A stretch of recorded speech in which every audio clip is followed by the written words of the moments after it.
Assalamu alaikum wa rahmatullahi wa barakatuh, my dear brothers, sisters, viewers, and friends of Ikra TV.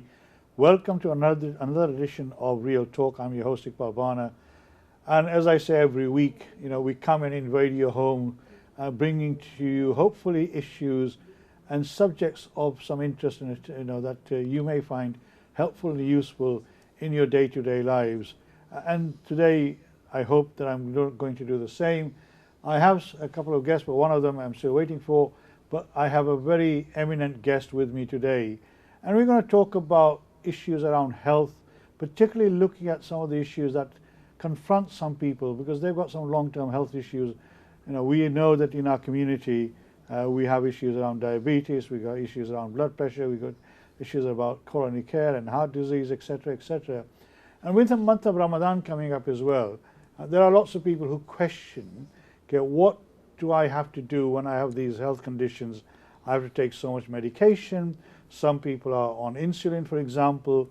Others have to take warfarin to keep their blood thin, and these sort of issues. And a lot of people, although there's been a lot of discussion about this over the past, still people get confused about what, in their particular situation, Islam rulings is around some of these key issues. COVID has been one of the factors which has affected lots of families in more ways than we care to think about. Some people have suffered long COVID. As a consequence of that, they've had multiple issues within their own health as well. That has developed in different ways in different people. So today, as I say, we have a very eminent Mufti Sahib, Mufti Zubair Sahib from Bradford. He's a chaplain in Leeds, at the Leeds teaching hospitals. He has been there for over nearly 20 years, 22 years. And he is a man who has got enormous amount of knowledge both in the Islamic jurisprudence, but also how people's health may affect them. So then I'm waiting for Dr. Khalid Naeem to come and join us as well. Unfortunately, he's stuck in traffic. But I'd also like to thank Sister Shaheen Kosa, who has been my guest on many occasions, who's arranged for these two gentlemen to come with and join with me today, who can't make it herself. So can I welcome Dr. Mufti Sahib, Mufti Zubair Sahib. Assalamu alaikum wa rahmatullahi wa barakatuh. Welcome to Ikra TV. Welcome to Real Talk, sir. It's a pleasure having you here. Wa alaikum salam wa rahmatullahi wa barakatuh. Jazakumullah khairan for having me here. Hopefully, inshallah, tonight will be a fruitful discussion, inshallah. Inshallah, definitely. I'm sure our viewers will really want to hear what you have to say and what you have to share. Anybody who wants to phone in, as you know, the phone number is on the screen. It's 01274 214 299. Please phone in if you want. Ask any questions within reason to Mufti Sahib, and I'm sure we'll try and between him and I'll try and answer some of the questions as long as they're not religious, because I'm not qualified to do that. Mufti Sahib, a little bit about yourself. You're a chaplain, have been a chaplain for a long time at the Leeds Teaching Hospital. What is the role of the chaplain? Can you just explain to our viewers, please?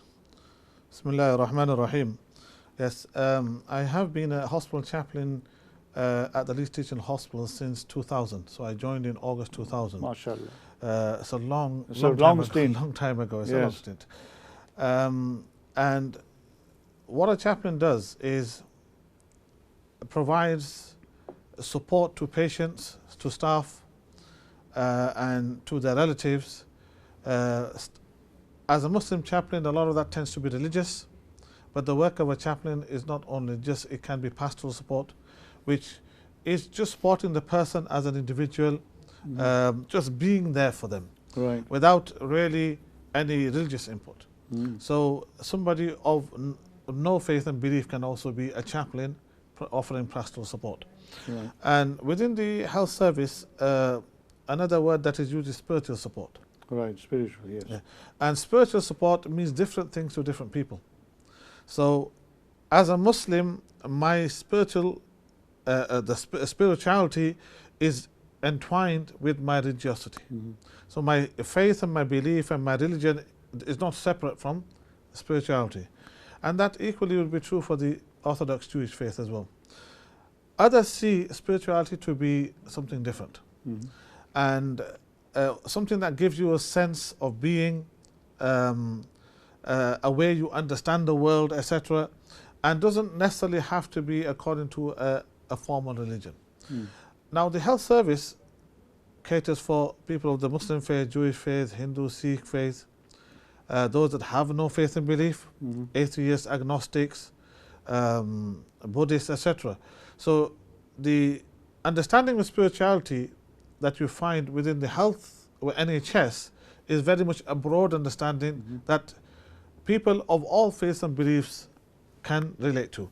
And that is about having a sense of worth, a sense of, well-being, etc. And so you get chaplains, for example, I have colleagues who are Christian, Jewish, Hindu, Sikh, but also don't have a faith, Buddhist as well, or maybe they may be secular. And you have humanist as well, I presume. Humanist as well, yeah, we have humanist as well. So are you primarily working and with the Muslim patients over there, both the patients and the staff? Do you do sort of Islamic awareness raising and things like that with the staff? Okay. Now, the role of a chaplain is not to proselytize. Right. So we don't give da'wah.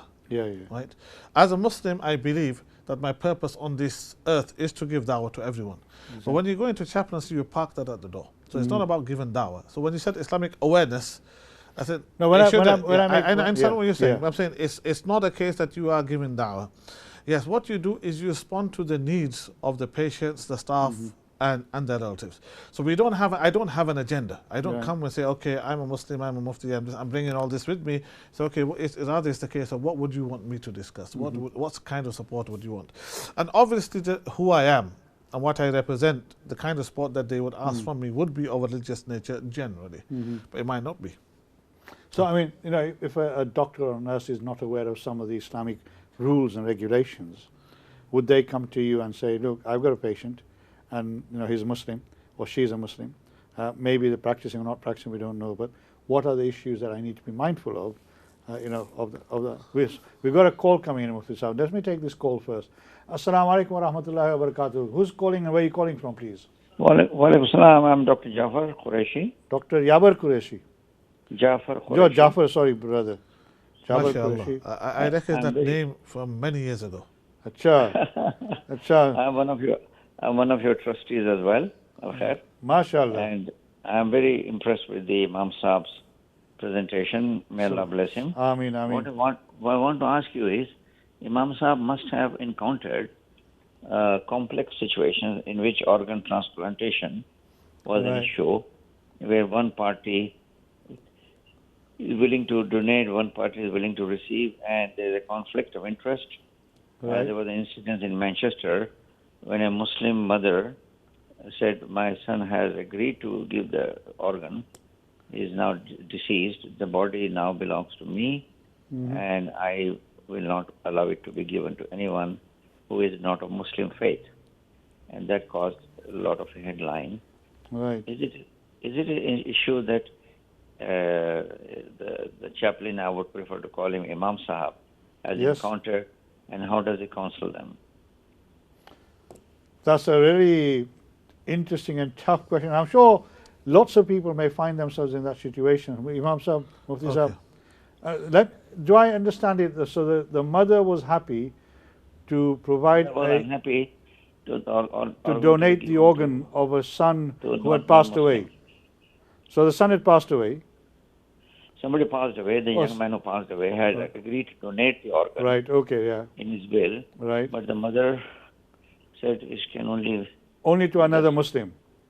Yeah. Okay, that's fine. Because I've got that clear in my head. In the Muslim community about So you want just to repeat the question? Yeah. Obviously, the mother was agreed to donate, but only donate the organ to a Muslim, a fellow Muslim who needs it. Okay, Bismillah ar-Rahman ar-Rahim. First of all, I'd like to discuss the issue of organ transplantation per se first. Okay, fine. In 2019, I was asked to, in fact, end of 2018, I was asked to produce a new opinion, a fatwa on this. We've lost it. And over 5 months, I sat down and I was commissioned to actually put something together for NHS BT. Right. And before starting or penning the fatwa, this was a subject that I had dealt with for about 20 years, but I've never written anything, I never gave a verbal fatwa. It's always, I have these issues, these questions. And if you recall, around that time there was a discussion about going to a model of approval, what is now known as deemed consent. where people, where you would be deemed to have consented unless you have opted out to donate your organs. And so there was this on the horizon that the law is going to change in England as it has done in Wales. And so therefore we needed some kind of opinion. I needed some satisfaction for myself. Up until then I taught on the issue, but I'd never come to a definitive answer one way or the other. So I spent 5 months on this, and then in around about June 2019 we published a fatwa which is all of 111 sites, and it's actually available on the NHSBT website. All right. So the conclusion of that was that in principle it is permissible to donate organs, provided when you are procuring the organ, the person you are taking the organ from is either alive and you give it as live donation, or the person is actually properly dead, okay, and cannot be revived. And there's a whole discussion behind that which I won't go into. So presuming that organ donation is permissible. Now the question Dr. Saab has asked, Dr. Jafar Qureshi takes me back about 15 years. He may not recall, but I do recall. Right. Because he was very... I think we lost him on the phone. He was very vocal and very prominent in medical ethics and the issues surrounding medical ethics, transplantation, etc. Okay, anyway, so so the issue that he has raised is where the mother is willing to donate, but others may have an objection, or she was saying that will only give it to another Muslim. Another Muslim, yeah. Now, I would draw a similitude with a situation where for example, in Turkey you have had the earthquake where you are distributing all sorts of aid, food and all sorts of aid too, and you come across someone who's Muslim and you come across someone who's non-Muslim. Okay, do you differentiate and say I give it only to the Muslim, or do you say I give it to non-Muslim as well? So here, what you are given here is on the basis of human need, as opposed to, it's not zakat, it's not something that's specific for Muslims. It is based on the human need. Equally also, when giving an organ to someone who is not of the Muslim, when you're given an organ, it is done on the basis of humanity and human need. Right. Okay, and so therefore a person will get the reward for donating to a Muslim recipient as much as they will a non-Muslim recipient. Yes, you might say that just as it is, it's a donation that should go to someone who will make the best use of it.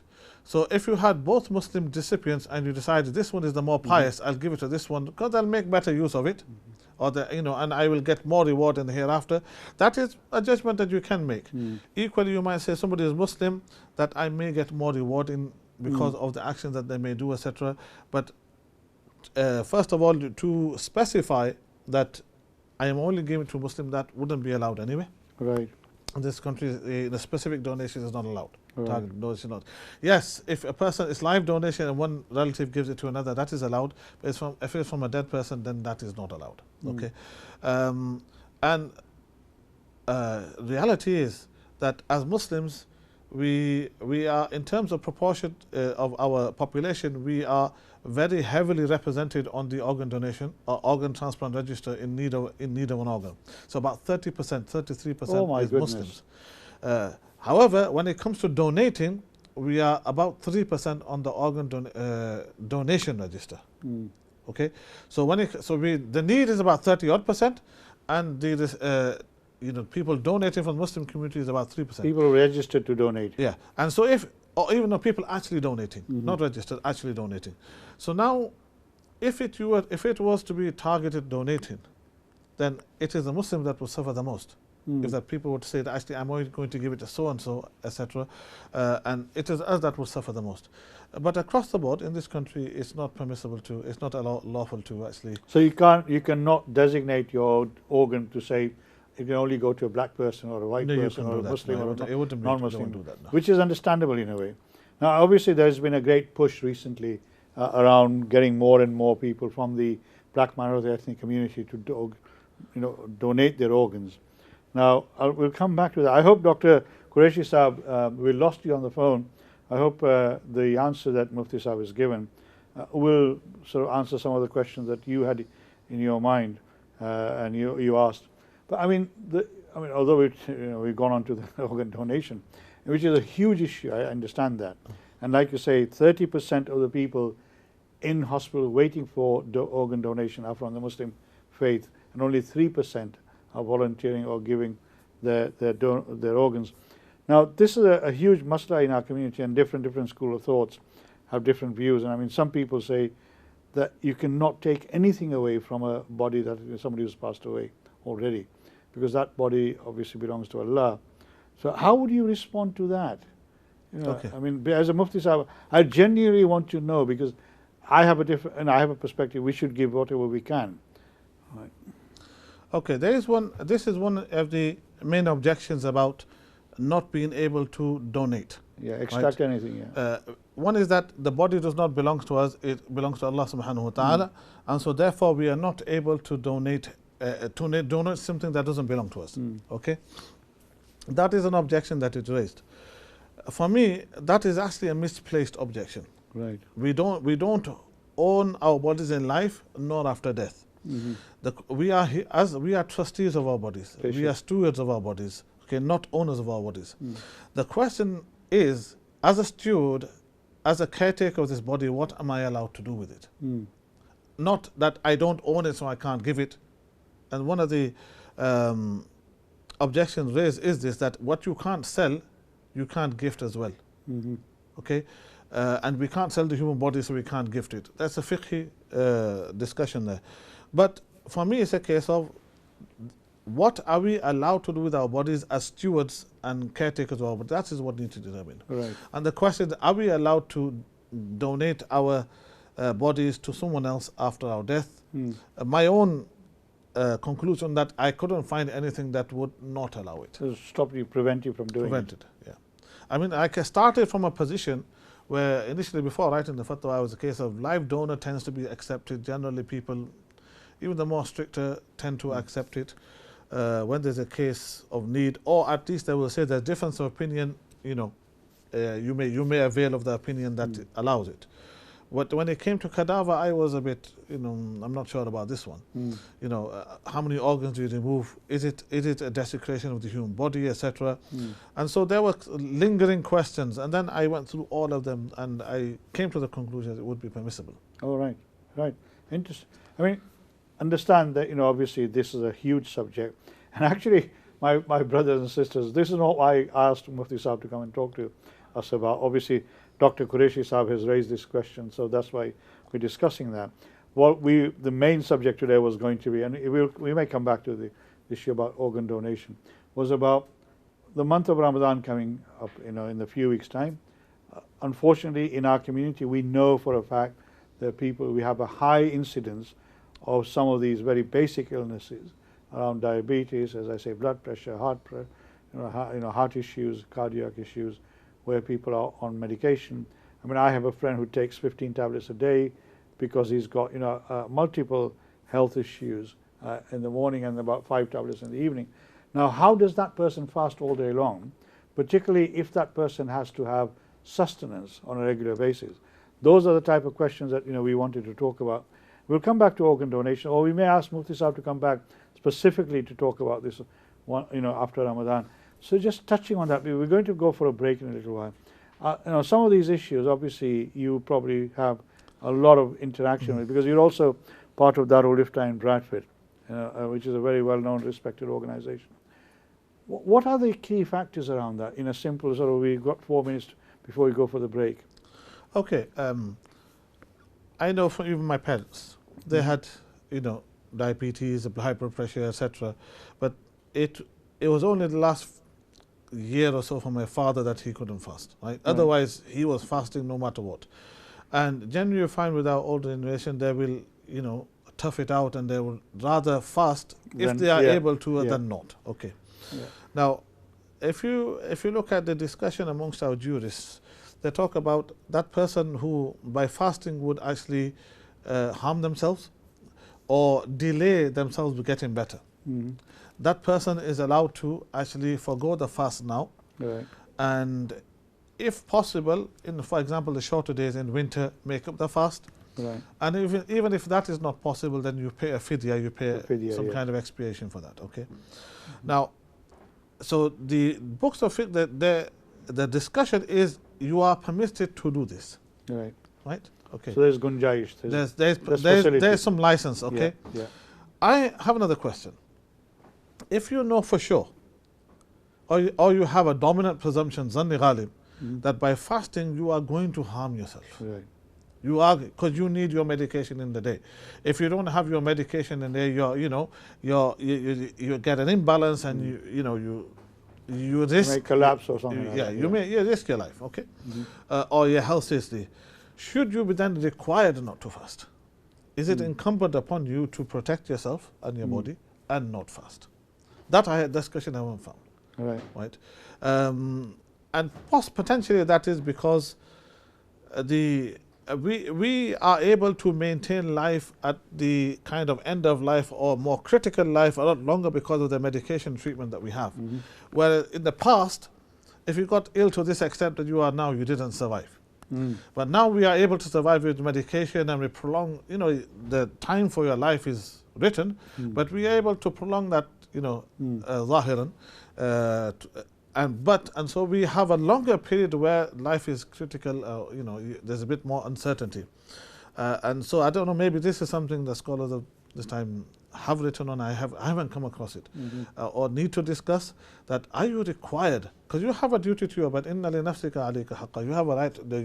Your body has a right as well. So it's a balance between your right as an individual for your personal issues, as well as your right to the Deen of Islam. To Allah, it's a right of Allah. Yeah. The right over our body is the right of Allah subhanahu wa ta'ala. Okay, and so if you know you have a dominant presumption that, if, for example, I've diabetes and it's quite volatile.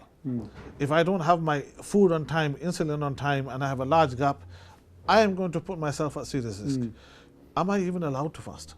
Let alone, is it permissible for me not to fast? Conversely, when that situation happens, or somebody does that, and they're absolutely adamant they're going to fast, and they could then be a problem for somebody else, in that situation, I assume you'd say it is probably not expected, and it's probably haram for you to fast.